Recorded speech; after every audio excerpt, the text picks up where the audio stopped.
Assalamualaikum warahmatullahi wabarakatuh. Materi kita untuk minggu ini adalah materi yang berkaitan dengan keunikan individual. Nah, kalau bicara tentang keunikan individual berarti kita bicara tentang individual differences. Nah, apa yang akan kita pelajari atau kita diskusikan minggu ini adalah fenomena yang ada bahwa keunikan individu itu merupakan salah satu unsur yang ada dalam proses belajar, yaitu potensi yang dimiliki manusia sebagai satu unsur pertama. Nah, manusia di sini adalah siswa atau mahasiswa yang mengikuti proses belajar. Nah, unsur yang kedua adalah lingkungan, termasuk di dalamnya adalah lingkungan sosial dan lingkungan fisik di mana proses belajar itu berlangsung. Jadi poin pentingnya adalah bahwa minggu ini kita akan bicara tentang unsur pertama, yaitu siswa atau mahasiswa yang masing-masing memiliki keunikan individual.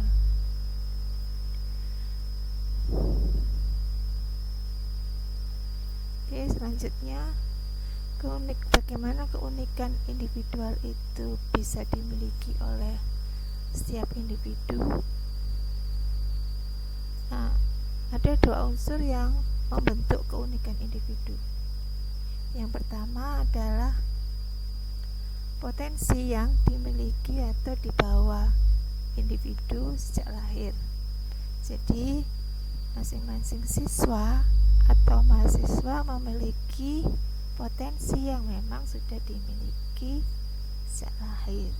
Jadi sudah bawaan sejak lahir. Dan yang kedua adalah lingkungan. Nah, lingkungan di mana proses belajar itu berlangsung itu akan menentukan keunikan individual yang dimiliki oleh masing-masing siswa atau mahasiswa. Jadi kalau dilihat secara keseluruhan, potensi bawaan dan lingkungan kedua-duanya membentuk secara bersamaan adanya perbedaan individual tadi. Jadi dengan kata lain, keunikan individual itu adalah hasil interaksi antara pengaruh keturunan dan pengaruh lingkungan secara bersamaan.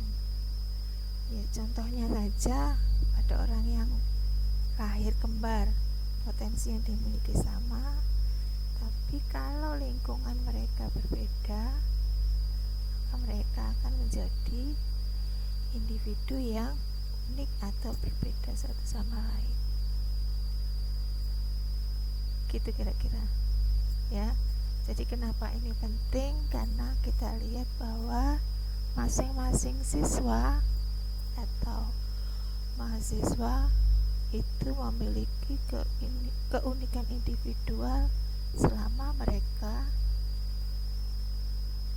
mengikuti proses belajar. Nah, apa yang kita bahas kemudian adalah kita harus paham tentang potensi masing-masing individu tadi dan bagaimana penanganan terhadap perbedaan keunikan yang dimiliki oleh setiap individu. Jadi tidak hanya paham saja, tapi tidak tahu bagaimana menanganinya. Oke. Nah, kalau kita lihat seberapa besar pengaruh keturunan dan lingkungan tadi, itu bisa kita lihat di PPT berikut. Jadi yang pertama, faktor keturunan itu akan memberi blueprint, jadi membentuk polanya orang akan menjadi apa. Mereka sudah punya potensi, kalau mau pergi itu sudah punya sangu, nanti sangunya mau dibuat beli apa itu nanti akan ditentukan oleh lingkungan. Jadi faktor keturunan itu akan memberikan blueprint yang mengarah pada perkembangan fisiknya. Jadi apakah fisiknya normal, punya kelebihan, kurus, gemuk dan sebagainya, itu memang ada yang merupakan potensi bawaan. Dan yang kedua, blueprint tadi itu mengarahkan pada kondisi bahwa setiap individu memiliki kemampuan dan perilaku tertentu yang unik dan berbeda. Itu blueprintnya. Nah, nanti bagaimana lingkungan itu nanti sebenarnya akan kita bahas lebih lanjut, tapi di sini saya akan jelaskan secara garis besar saja bahwa bagaimana kemudian fisik maupun perilaku yang sudah dimiliki masing-masing orang akan terbentuk. Lingkungan itulah yang nanti akan membentuknya. Karena apa? Karena bagaimana bentuk perilaku itu bisa berbeda saat di lingkungan masing-masing, karena setiap individu selalu ada upaya untuk bisa menyesuaikan diri dengan lingkungannya. Apakah kalau pakai baju misal polanya adalah pola formal, tapi karena lingkungannya itu tidak bisa dibuat formal, maka bajunya harus diganti menjadi baju yang sesuai dengan kebutuhan saat itu, sehingga bisa saja apa yang ditunjukkan itu belum sepenuhnya mewakili kondisi yang sebenarnya, tapi itu dibutuhkan. Itu kira-kira bagaimana faktor lingkungan mempengaruhi keunikan individu.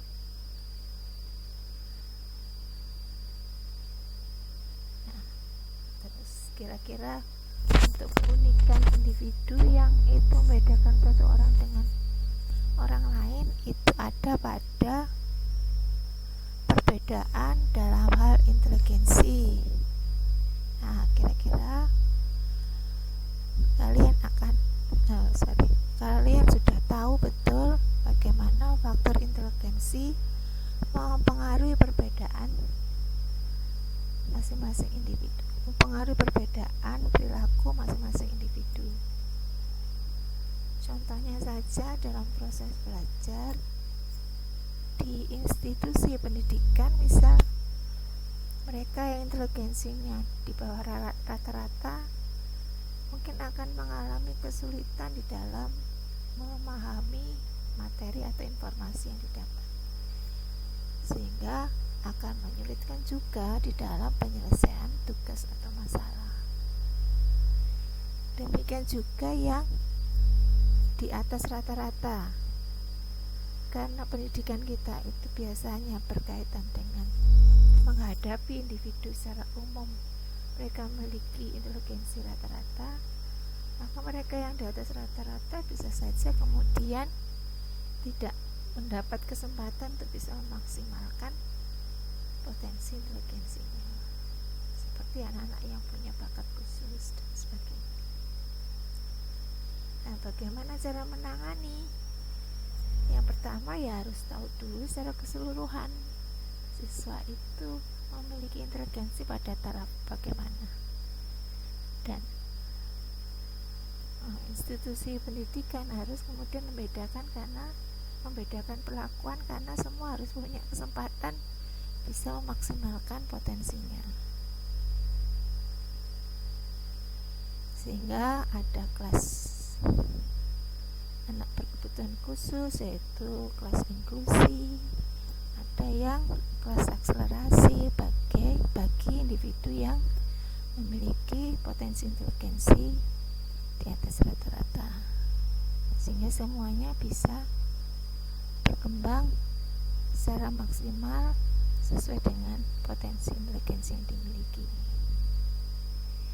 Yang kedua adalah perbedaan dalam hal bakat. Bakat ini adalah kemampuan khusus, biasanya kemampuan pada salah satu bidang khusus yang menonjol dibanding potensi lainnya. Nah, bagaimana pengaruh bakat ini terhadap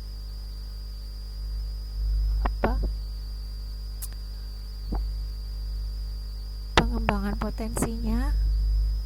Yang pertama yang harus dilakukan adalah sama seperti inteligensi, memang sekolah harus melakukan pengukuran bakat yang dimiliki oleh setiap individu di situ. Nah, dengan mengetahui bakat itu, maka institusi pendidikan atau sekolah bisa kemudian mengembangkan wadah-wadah yang bisa mewadahi, memberikan kesempatan siswa yang memiliki bakat khusus mengikuti kegiatan yang bisa meningkatkan atau mengoptimalkan bakatnya. Misal ada ekskul tertentu, ekskul olahraga, ekskul seni, dan sebagainya. Kemudian yang ketiga adalah perbedaan kepribadian. Nah, kepribadian ini akan menentukan maksimalitas potensi.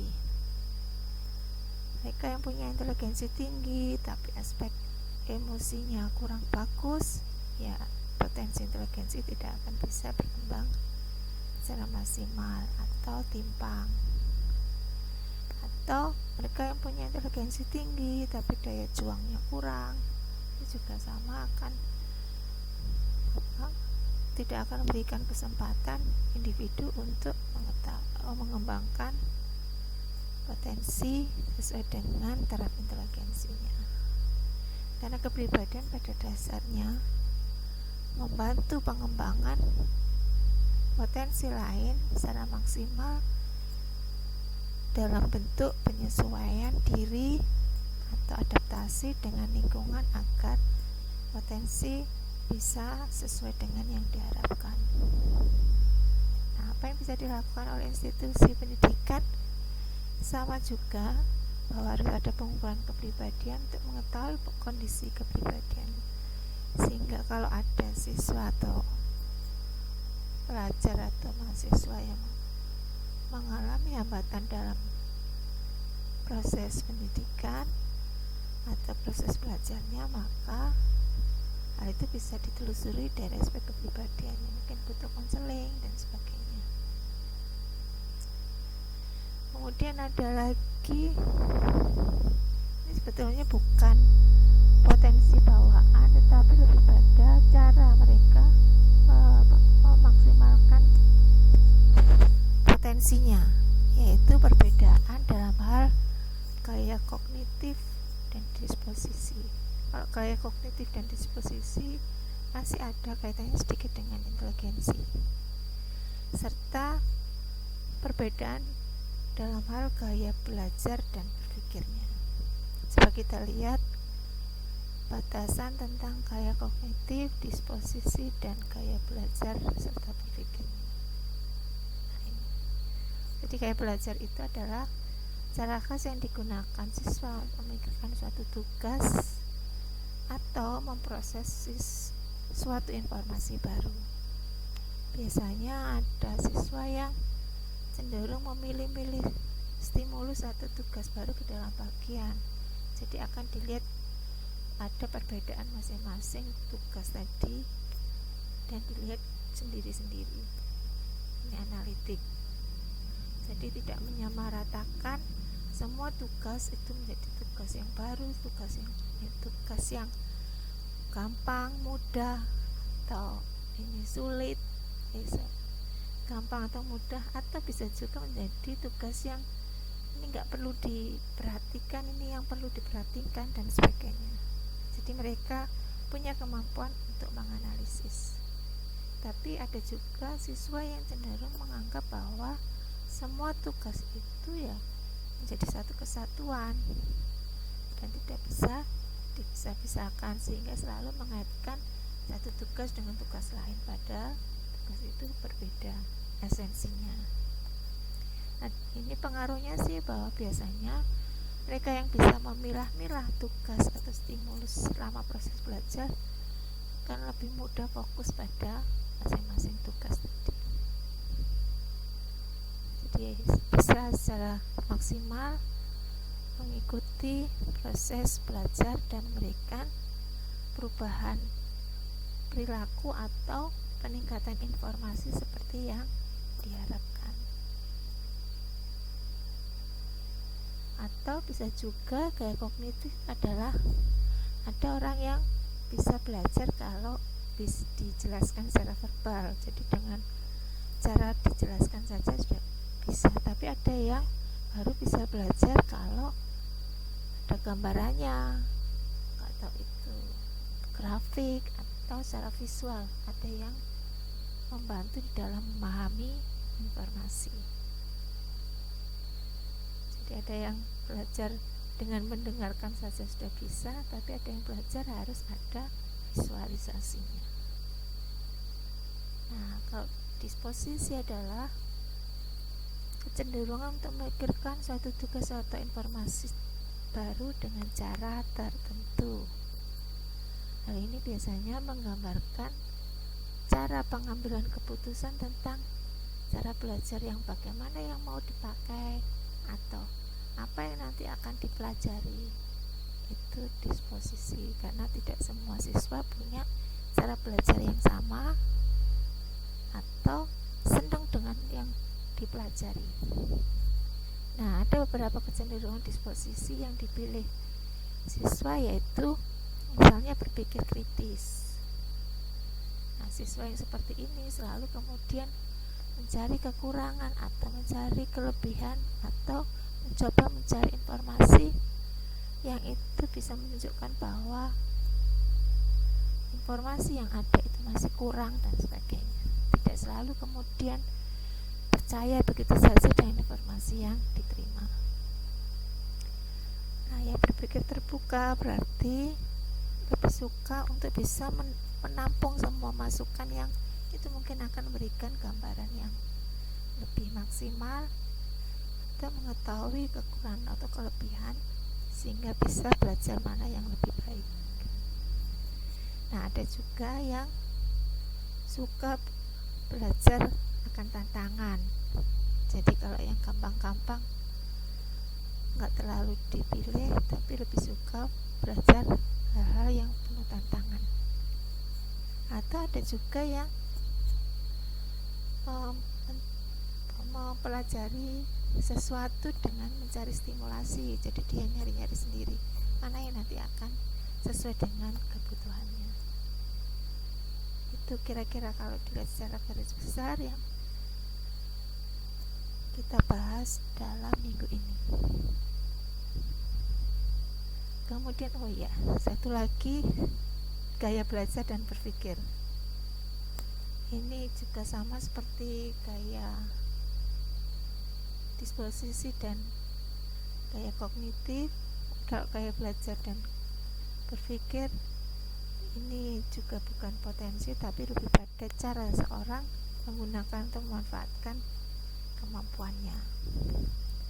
Ada orang yang bereaksi cepat, ada orang yang bereaksinya butuh waktu di dalam menghadapi informasi.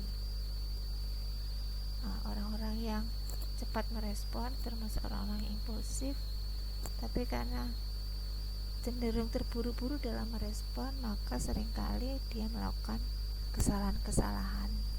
Apakah itu salah dalam mengerjakannya, kesalahan dalam memahami, atau kesalahan di dalam menganalisa apa yang sedang dipelajari. Tapi pada siswa yang reflektif memang butuh waktu untuk bisa merespon, tapi itu karena dia memperhatikan hal-hal detailnya, sehingga dalam penyelesaian tugas dia akan lebih baik dibanding yang impulsif. Nah, ada juga yang deep dan juga yang surface. Deep itu biasanya pada orang-orang yang berusaha mempelajari materi lebih dalam sehingga bisa memahami materi secara lebih baik, dan biasanya mereka akan aktif mencari informasi tentang materi itu, nggak tahu bertanya tentang apa yang sedang dipelajari atau mencari sendiri informasi yang dibutuhkan. Sedangkan surface ini biasanya ada pada siswa yang mempelajari sesuatu ya seperlunya saja. Kalau itu nggak perlu ya nggak perlu dipelajari, sehingga mereka lebih sering bersikap pasif. Nah, bisa dilihat bagaimana hasil yang diperoleh dalam proses belajarnya. Kalau mempelajari informasi baru, apakah mendapatkan informasi baru benar atau tidak? Hanya mendapatkan sebagian informasi saja yang dibutuhkan, atau bisa mengetahui lebih jauh tentang materi atau informasi tadi.